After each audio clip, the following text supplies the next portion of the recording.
मैं आपके समक्ष कुछ टेस्टिंग के बारे में जो सेकेंड वेव में है हुई है उसके बारे में आप लोग को कुछ जो एडवाइजरीज हम लोगों ने दी हैं, जो रैशनलाइज़ किया है, उसके बारे में आप लोग को बताना चाहूँगा। और उसमें India is facing a massive upsurge of COVID cases, we all know, and the national positivity has been told to be around 20-21%. And about 42% of the districts, which is about 310, they are reporting more than the national average. So early testing and isolation and home-based care is the key to control this transmission or break the chain. I repeat, early testing and isolation. So we have to sometimes wait for the results, so that is a bit of a problem. That is why we have come out with this advisory, and we have given it to all the states also.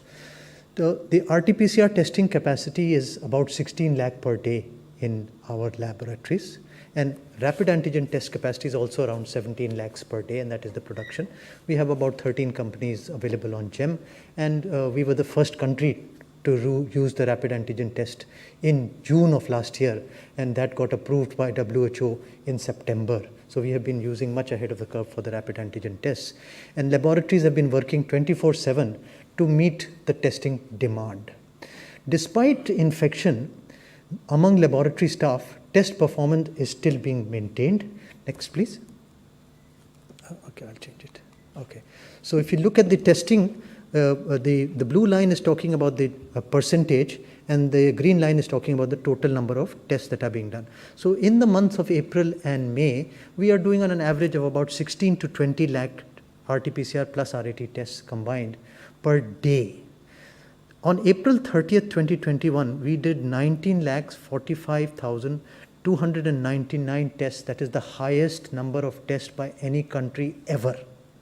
Even the US has never reached this number of 19,45,299. On May 5th, it was 19,23,131, and we are hovering around 18 to 20 lakhs, except that on Sundays there is a slight dip that we find of 1 or 2 lakhs.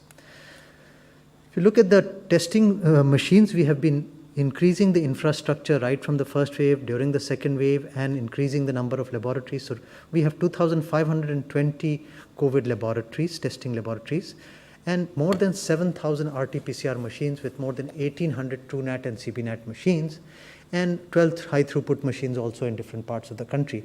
And we have done first 10 crore test on 7th of July, then the 20 crore test by February, and on 7th of May, we have completed 30 crore tests as far as the nation is concerned. And you can see the spread of the laboratories all across different parts of the country, including difficult terrains in the northeast, Leh, Ladakh, and Andaman Nicobars, and also Lakshadweep, etc. So now in the second wave, we have done three things mainly. One is rationalize the RT-PCR test. Number two, increase rapid antigen test for early detection, isolation, and home care.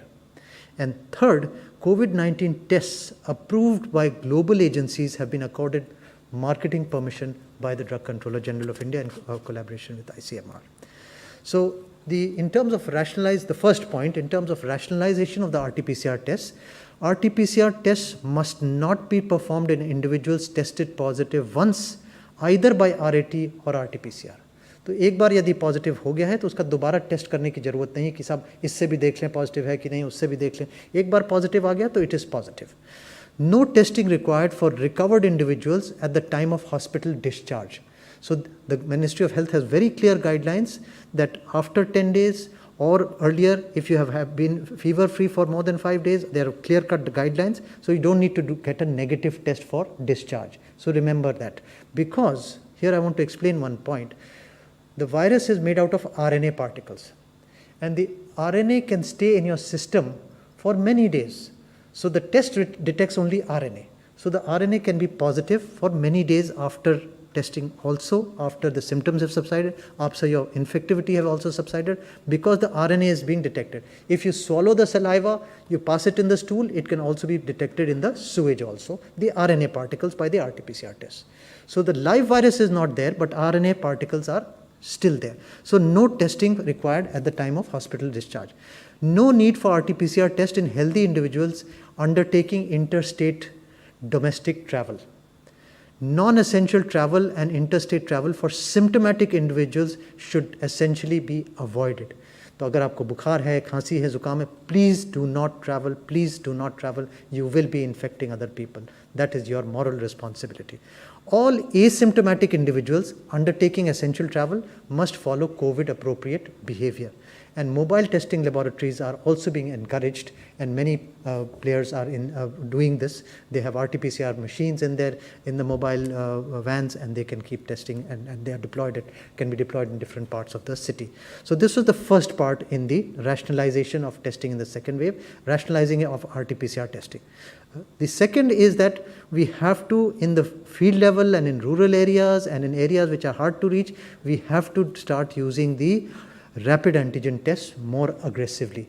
Earlier, our recommendation was 70% RT-PCR and 30% RAT, but now since the wave is raging, we have requested that we must do more RAT tests, faster RAT tests, so faster isolation and faster breaking the chain of the virus so that it does not spread. So the second wave, we are doing increase the RAT testing. So first was rationalizing the RT-PCR. Second is increasing the rapid antigen tests to set up mobile 24/7 RAT booths in cities, towns, and villages. RATs to be allowed at all government and private healthcare facilities. No accreditation is required for rapid antigen tests. RAT booths to be set up with the community. Take the community along and set up those booths in schools, in colleges, in community centers, residents' welfare associations, etc. Public-private partnership models encouraged to establish innovative, convenient testing centers, and some states are doing it, and I should be encouraged further.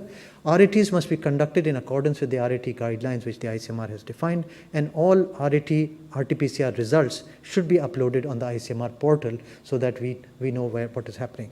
Social distancing norms have to be followed once we are doing this RAT testing in the community, either in community centers or in schools or colleges. The third thing that has happened first is rationalizing of the RT-PCR test, second is increasing the RAT tests, and third is that ICMR and DCGI approve internationally validated kits. All kits approved by the following reputed global agencies are exempt from validation in India and accorded marketing permission by DCGI on the basis of existing approval, that is US FDA, European, Japanese, Korean, Australian, Brazilian, and the WHO emergency use listing. And more importantly, home-based testing solutions are being explored, whether home-based testing can be encouraged, so we are working on that. Now, last one or two slides, again emphasizing one point, that if you are having fever with or without any of these following, like cough, headache, sore throat, breathlessness, body ache, loss of taste or smell, fatigue or diarrhea, then all such individuals should be tested immediately, but not wait for the test results. While awaiting the test results, they should immediately isolate. Immediately isolate and follow home isolation guidelines as per ICMR and Ministry of Health.